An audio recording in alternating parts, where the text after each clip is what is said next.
Bafowethu, uyazi namhla ngiphethe nakho. Omunye ngaze ngakubuke kahle, mhlawumbe ngakuzwa kahle lokho. Kodwa mawungakuzwa kahle thula. Uthule ngoba mhlawumbe ungenzeka ukuthi ukuphethe kahle wena. Khona into engifuna ukuyisho kini nonke. Ngabe useSouth Africa noma useKZN noma kwaNongoma. Uyabona ama-drugs awazi ukuphela. Ama-drugs asazoba khona. Washeshe kwashiyo kwathiwa i-HIV noma ingculaza umashabhuqe. Hayi umashaya decline lo. Uyabona umashabhuqe. Masikhuluma umashabhuqe sikhuluma ngama-drugs. Futhi ama-drugs bafowethu azoqeda waqeda i-youth kuphela. Nabantu abadala i-drug ayifani impela ne-HIV ngoba umuntu obanjwe i-drug uyabona la kuhambe khona i-drug ukuthi kuhamba ama-drugs la. Abe-HIV sebaba bahle nje, ba-fresh bayaphila. Qhubeka nempilo. Inzima impilo ukuqhubeka kumuntu wama-drugs. Okwenza ngithi ama-drugs asazoba khona azosibhuqabhuqa isizwe siqede because noma kuboshwa abantu bama-drugs kuboshwa laba abawashushumbiswayo noma laba abasebenzayo akuboshwa ongqo noma ama-original abantu abaphethe nabaphehla lomsebenzi wokwenza abantu izibotho. Ziningi izibotho ikrepa emakhaya isho emadrobheni ezakhiwa ngama-drugs. Into embi ngama-drugs ukuthi abantu abalawula ama-drugs abantu abahloniphekile nesibahloniphayo nesibesabayo because ama-drugs anemali. Yingakho ezokwenza imlutho emingaka baluthekile abantu and baphelile. Ama-drugs bafowethu asazoqhubeka aqede izwe kakhulu iSouth Africa. Ama-drugs awayindawo wena ozochuza impilo ufuna ukuyiphila ngoba ama-drugs sibulawa ngabantu abakhulu nabahloniphekile ibona bawumthelela kuma-drugs. Anubona ukuthi ama-drugs wenziwa ngayo yonke indlela ukuthi nje ingakhulunywa indaba yakhona. Ukhona usuku lokuxwayiswa ngo-HIV and AIDS, khona usuku la kuthiwa xwayiswa nge-cancer, xwayiswa ngayo yonke into. Kodwa kuma-drugs labafuna abantu ukuphumela obala ngama-drugs axekwe because abantu aba-own ama-drugs zikhulu. Ngeke phela ama-drugs ngoba ababoshwa abanikazi bawo. Kuboshwa laba abambe bewashushumbisa bewawelisa bewasa lapha bewapheka bayathunywa. Kuboshwa labo nje kuphela. Kodwa okuyibona yingakho sazoqhubeka sibe nemlutha, sinemlutha yeyifundisa, sinemlutha ama-graduate, sinemlutha ama-professionals ethu eSouth Africa alutho ngama-drugs. Ama-drugs asazosiqeda. Ngifuna ukunitshela iyangihlupha le ndaba ama-drugs ngoba sinabantu nami bengiclose nabo kodwa ababhuqabhuqwa isimo sama-drugs aqedile ngabo nya. Futhi la kuhambe khona i-drug yabona ikhamba i-drug la. Enzima indaba ama-drugs ngoba iphethwe ngabahlonishwa.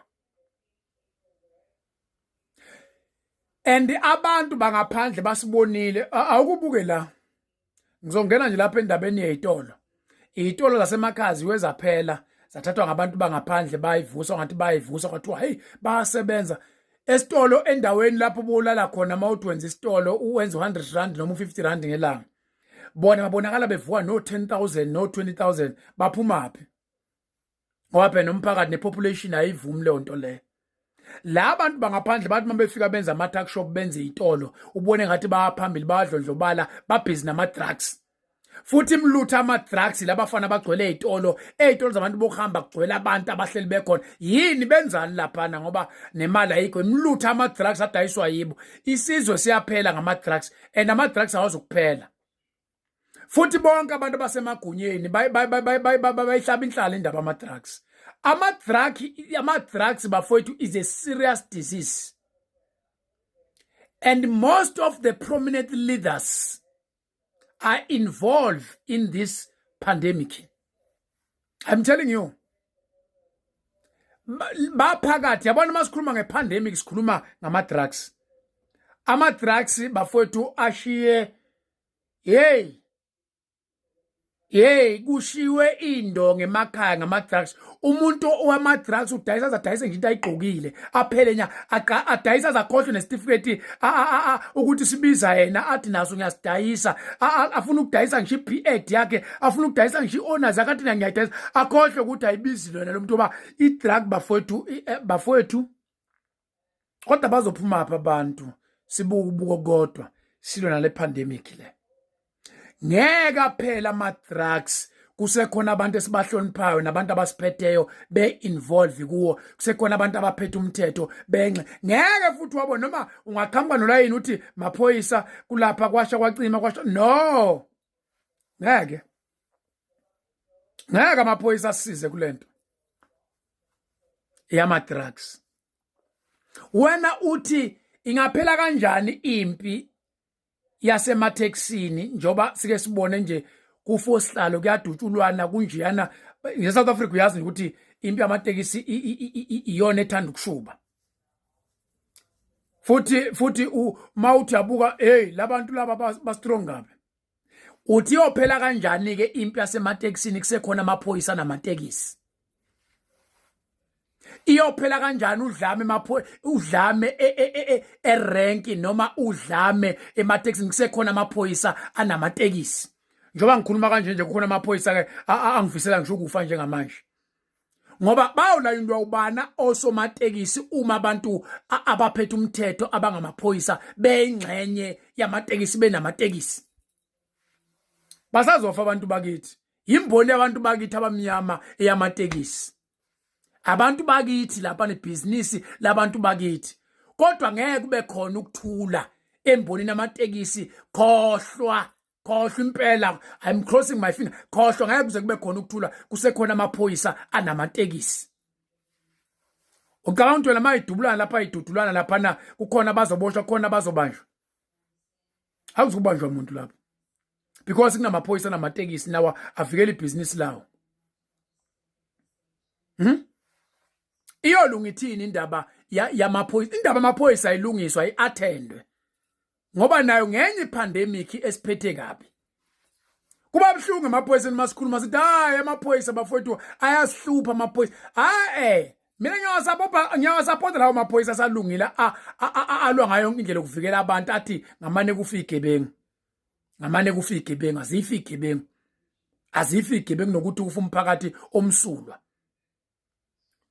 Ngiyawagxeka lamaphoyisa mina sebenza negebengu ngifuna nje ukuthi abe mahla dume ngoba iyafana lento le mawukhohlakala noma ungasuswa ngakini ade besha abanye lapha sixoxe bathi hayi amaphoyisa afuneka ngakuba asebenze ngakubo ngoba yonke edala ubugebengu isigebengu noma ungathatha usise Cape Town uswe kwaNongoma sofike sibe isigebengu noma ungasithatha usiphi ofike kube isigebengu amaphoyisa ndagcinga adinga ukuthi akhumbule izifungo zawo ngangizwa sisakhula angazi uma uyiqiniso yini bethu uyafunga emaphoyiseni uthi ngiyombopha nobaba ngiyombopha umzali wami ongizalayo uyebopha ingane yakwethu angazi uma kuyiqiniso yini kodwa uyabona zazimnandi lezi zifungo zazi powerful ungathi ngaqalwa phansi kube nezifungo emaphoyiseni ngeke uma amaphoyisa ekule level esibonayo ekuyo we are not protected enough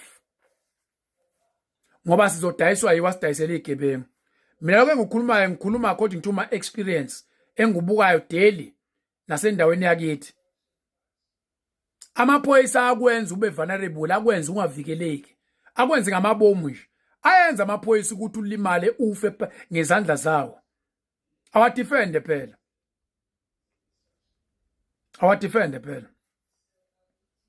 Mina kafika lapha 2023 atazothatha isibhamu ngo-1 ebusuku. Hamba ngequantum neven mina ngeingozi kuphi nje ukuthi ngaze kufika imonto ngafika amaphoyisa aphethe ibhamu baya ngazi mina babengangifoyela nje ungifoyela nje bathi woze station thatha imonto yami ngifike ngibanikeza isibhamu masikhona ngithi nasi bayazi futhi nje angikwazi mina ukuba against umthetho kodwa ngiyafuna ubulungiswa suku ngabo 1 ebusuku bonke behlome ngebhamu ezingozi futhi ezinkulu ngathi mina ngibuka nginjani lalela ke ngezwani ekseni ngakashaya ngisho 7 ngase kwase kwaziwa kwazi abantu kodwa kunamaphoyisa odwa sekwazi abantu ukuthi isibhamu sami sithathiwe sekwazi abantu ukuthi isibhamu sami sithathu engezwe ngayo omunye wabo wathi mayengitshena washo ngahamba ngayokureport epolice ngathi mina nifika ndatha isibhamu ebusuku sengitshena ukuthi ubani ukuthi uzwe ngephoyisa elithile sikuphi isidingo siwethembe kanjani sinithembe kanjani maphoyisa sinithembe kanjani kanti nimele ini sinithembe kanjani nithenjwa makwenze njani kanti nina ngiyazi uma ngikhuluma njena nje ihlathi lephoyisa lifisa ukufa ufisa ngathi ngabe ngiyafa sizoba khona endaweni yakithi sikuphi isidingo uma usithathile isibhamu somuntu ke usuyotshena abantu angithi yabona wena ohlohlayo wena osebenza nezinkabo osebenza nababulali utshelela ukuthini umphakathi ukuthi isibhamu sikabani sithathiwe maphoyisa yenzani ijustice ayibe khona bafowethu ngeke kuphela ukubulalana kusekhona amaphoyisa ayingxenye yamabhizinisi abeka impilo yabantu engcupheni ngoba phela ngeke nilamule mani namatekisi amatekisi awube ngabantu abangisho amaphoyisa awube ngabantu abangisho amaphoyisa oba niyalamula aphinde ngaboshwa ngelinye iphoyisa eliwukhenele lapho ngizasicelile senzisa apply kahle sa apply imasho omphakathi yesikhala ngakho edolobheni sasingakafiki ngaqale ngisho imashi la ngibiza njengoba ngithi mina bengangibiza la ngibiza no kade sis apply la ngibiza epolice station malifika epolice station lathi siyanibopha hawu ngobani wena kwenze njani into engekho futhi umakhelwane wami umakhelwane noba umakhelwane into engekho ngathi ngivula i-civil case ngivula icala kwathiwa ngikwazi ukuvulela uKenneth icala angihambe ngiyocela ummeli wami angi-advise sengilivulile icala sikwane statement ngashutha ngazi ngafona umphathi wamaphoyisa wathi hayi angicela ummeli wami angi-advise angikwazi ukuvulela uKenneth icala hawu ukhona umuntu ongavulela icala uvulelwa ongqongqoshe bafowethu kuvulelwa amakhosi amacala kodwa lona sengilivulela bhala istatement laqedwa ngicabanga ukuthi no-constable lona wangibhala icala nje mhlawumbe wathwa washushiswa ngaphakathi ngangazi ukuthi umuntu siyalingana la fail icala lami ngivula ngithi civil case yokuthi nje ngiboshwe unlawfully bekungekho isidingo sokuthi ngiboshwe idomu zothi amaphoyisa akwazi akwenza basebenzisa imizwa yabo labantu wangibopha yathi isibhamu ngawungekho emthethweni namanje ngisafuna aboshwe kwenqatshwa ke khwanazi kwathiwa angikwazi ukumvulela icala uyisikhulu ngazi uma number 2 station noma kwathiwa angikwazi ukumbopha iyophela kanjani icorruption kunjalo into angiyibuze lento iyophela kanjani icorruption ezikoleni zethu eSouth Africa principal, I'm the principal of the school. Principal esakwazi ukuthendarisha aphakele kwesinye isikole. Athole ithenda principal, the whole principal. Kukhona abantu abanamasikhe eminyaka bahlale bewakhokhela kuze anga expire bakithi kade bawathatha kodwa kuno principal ophakele esikoleni esithile esikoleni B. Principal wonke azathola amathenda aphakele izikole ezu9. Principal corruption eniyenze South Africa. Ufunani uprincipal ekuphakeleni ngoba ufunani uprincipal? Azathatha inkampani ayibize ngengane yakhe ayibize ngesihlobo sakhe imali iza kuye ngqo. Yophela kanjani corruption kusekhona oprincipal abenza lonto baphakela izikole. Hey bazi bakwazi kwanzima eSouth Africa. Kusekhona ominister oMEC abanamathenda bethi behola bebe namathenda bethi njalo uma bekhankasa njengoba bezokhankasa nohulumeni basekhaya bathi bazoqeda indlala sebenzela abantu bakithi ekubeni kudla bona ama-millions onke yakubo abantu banama-CK bengakwenza lokho and banama-skills bengakwenza kodwa ogombela kwesabo abafuna kudle bona bodwa kudle bona nemndeni yabo kudle bona nezihlobo zabo bazuthi nje mabengene ezikhundleni akubenefit izihlobo zabo nezingane zabo izinto ezingcolile lezi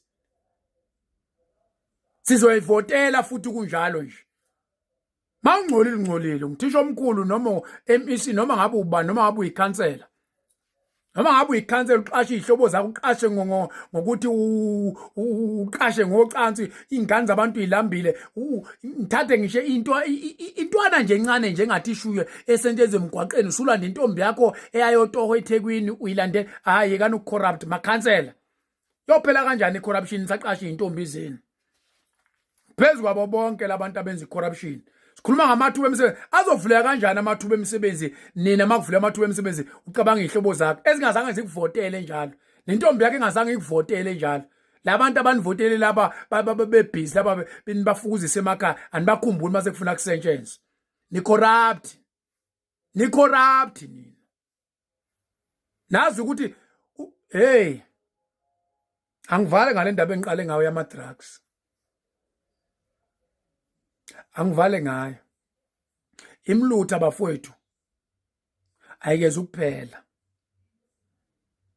ngoba abakabanjwa ngqo abapheka ama drugs siyadinga siyiSouth Africa ukusuma indaba ama drug khona yonke indawo umbona nje ekseni umuntu ukuthi udla ama ekseni uxa ukuthi lo muntu isikhathi sokudla usitholani kukhona akaba nestress bakithi ngenxa ama drugs khona nje umunye ubaba kusho ukuthi uyangithanda bakithi kimathi hey mfana wami ungaphuzi ukutshwala njoba nje kulesi simo lesade udlula kuso sizophuza utshwala ngizongena kuma drugs ngenxa ukuthi kudala thina sisehlela izinto kudala thina sishayeka kudala siphuma thina siputsha siphuma sengathi ngoba nakho nginenkinga bese ngithi angithenga ugologo ngiqeda inkinga kahleni makufika inkinga funda enkingeni lonto engihlale ngisho kubantu makufika inkinga funda makufika inkinga musu ukuvuma ukuba inkinga iqhubekele phela funda makufika inkinga lesimo sama drug bafowethu nese corruption ziyophela lezi zinto mhla kwabanjwa obhongoza kwangabanjwa laba bathunyiwe akubanjwa obhongoza kudilwe nobhongoza abake baye ami ngisho inkabi ezithunyiwe ababanjwa abantu ngeke kuphela ubugebengu kusaboshwe inkabi kuphela kuyekwa abantu abakhokhela inkabi kune inkabi all over ziyakhokhelwa washo umunye njalo kimathi hey inkabi ziyondliwa angazi ukuthi wayeqonda ukuthini kwase ngiyabona wayesho ukuthi mhlawumbe umuntu wakwamthenga wakubulalela ufuna uqale ukuhlahla umuntu fahla ngoba uzoza kukhiphe mhla kwabanjwa abanikazi beyinkabi abaphakela inkabi liyolungiswa kodwa kusaboshwa zona kuphela zikhona ziyesatshwa ngoba ziya destroy ziyophela kanjani ke ngakaboshwa obhongoza bafowethu South Africa ngeyethu asinayo enye indawo asinalo elinye ikhaya